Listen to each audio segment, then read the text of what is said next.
little extra noise here this morning, but if we didn't have the air conditioner on, you probably couldn't stand here. So turn to you for any questions you might have, please. There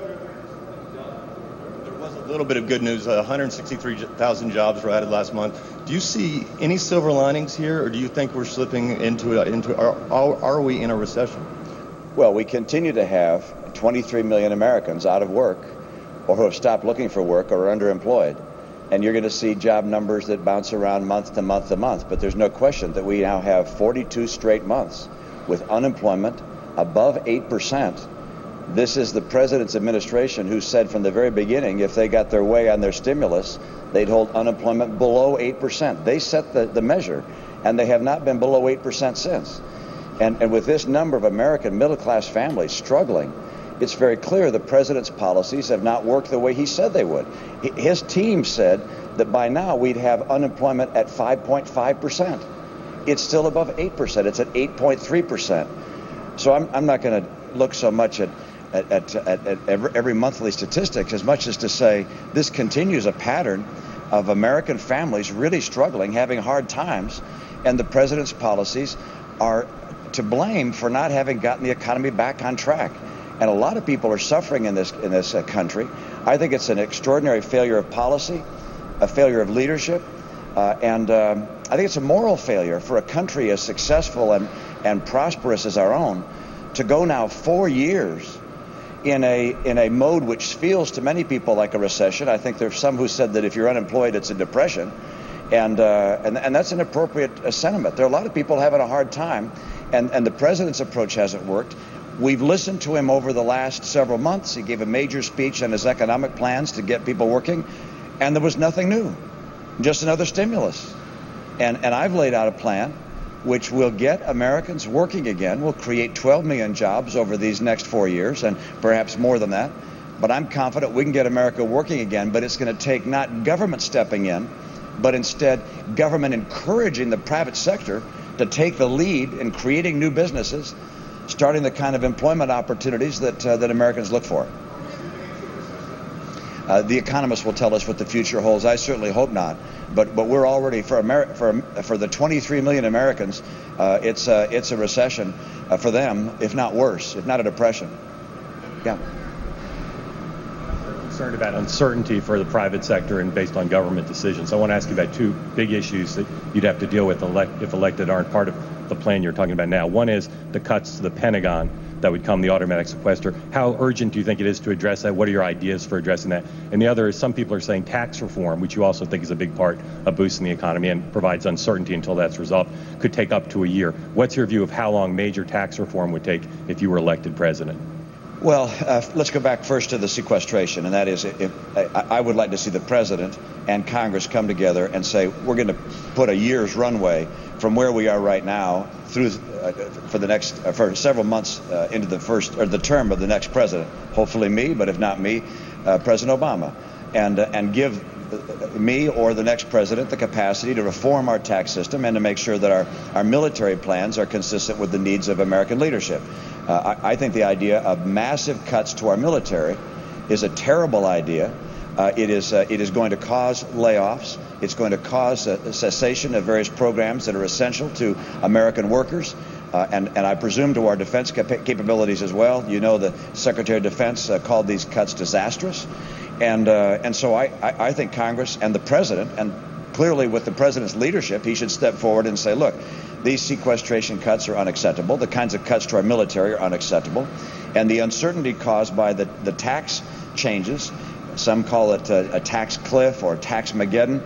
These things don't help the American economy. We need to have stability here. So let's have at least a year of runway, or even 6 months of runway after the new president is elected, so that we can have the tax reform and the military spending plans and the budget plans that are consistent with that individual's leadership and views.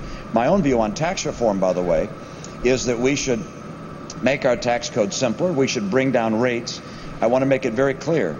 High-income people are not going to pay a smaller share of taxes in America if I'm president. I've been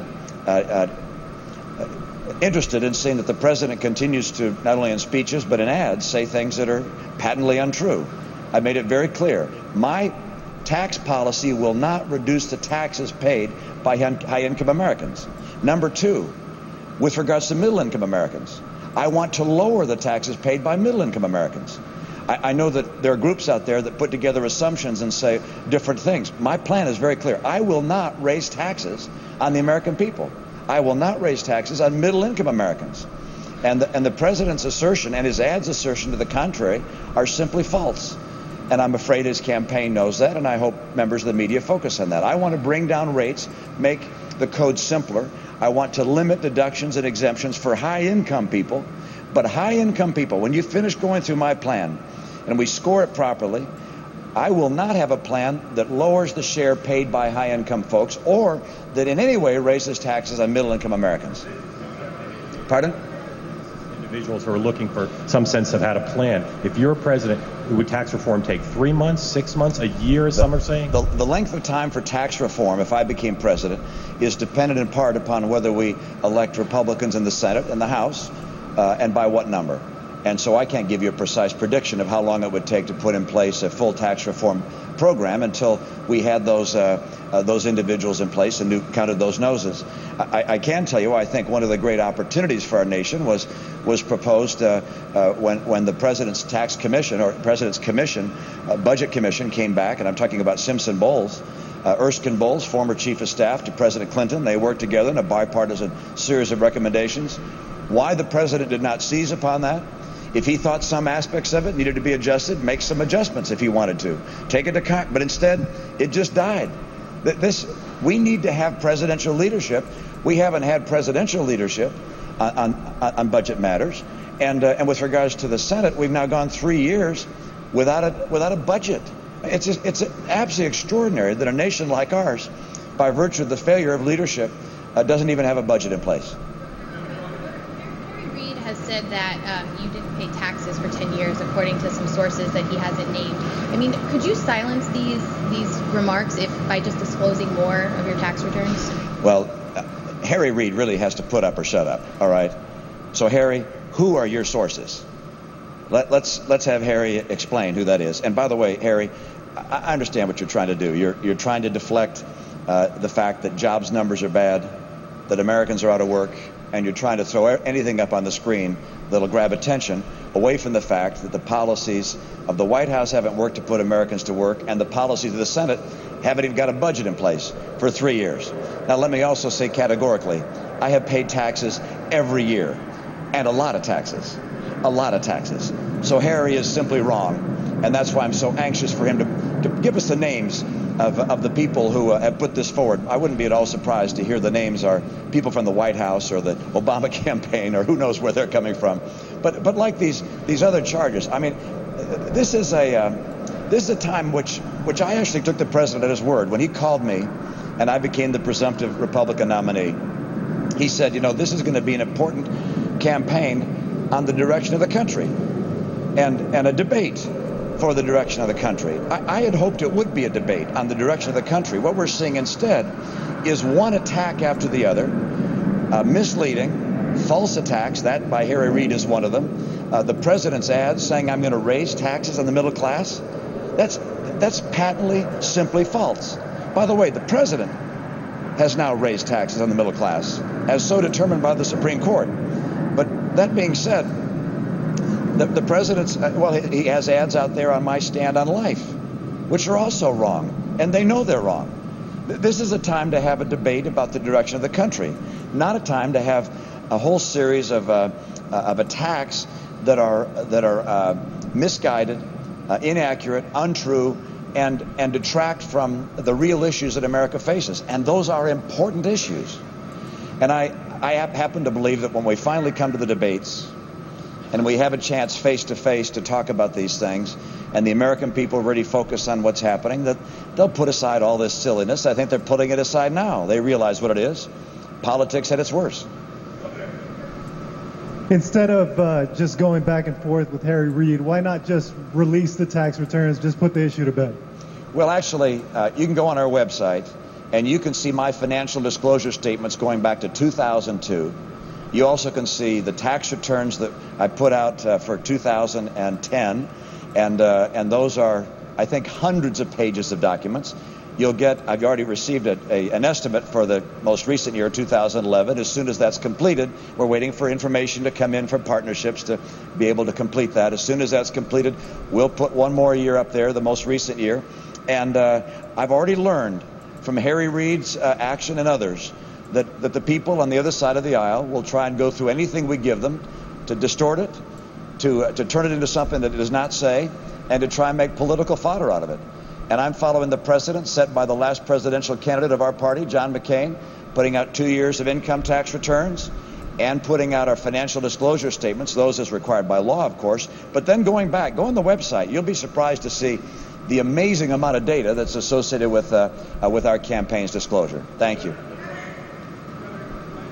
I don't know who's got the microphone here, so I'll let go. Yeah, Governor, go the Obama campaign's filed suit in Ohio to try to reduce early voting by a few days for military living overseas and some American civilians living overseas.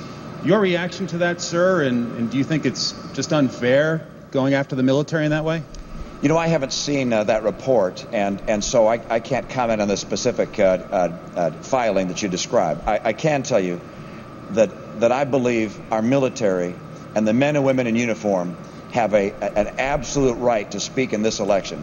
Their lives are affected by what happens in policies here in this country, in the direction of America. And in my view, every effort should be taken by the government of the United States of America to assure that every member of the military has the right to vote and their vote is counted. Any effort to impede the right of our military members overseas or here domestically in voting would be an extraordinary violation of the trust that we should have for those who serve so valiantly. Two sort of culture fights that have sprung up in your party recently, a battle about Chick-fil-A recently and one about Huma and the Muslim Brotherhood led by Michelle Bachmann in Congress to investigate members of the federal government. Could you comment on both of those issues and whether or not you would think that there's an important thing for your party to be talking about right now? I'm not going to tell other people what things they talk about. Those are not things that are part of my campaign. Those issues? Governor, as your party puts together its platform for the convention, do you think auditing the Fed should be part of that platform? I have indicated that my own view is that we should audit the Fed and that the actions of the Fed should be open for the review of Congress and the understanding of the American people. Governor, your advisors have publicly hinted several times that you're close to making a decision about your running mate. Why can't you address where you are in that process and whether or not you've made a decision? I will absolutely decide and announce my running mate before the third day of the Republican convention in August.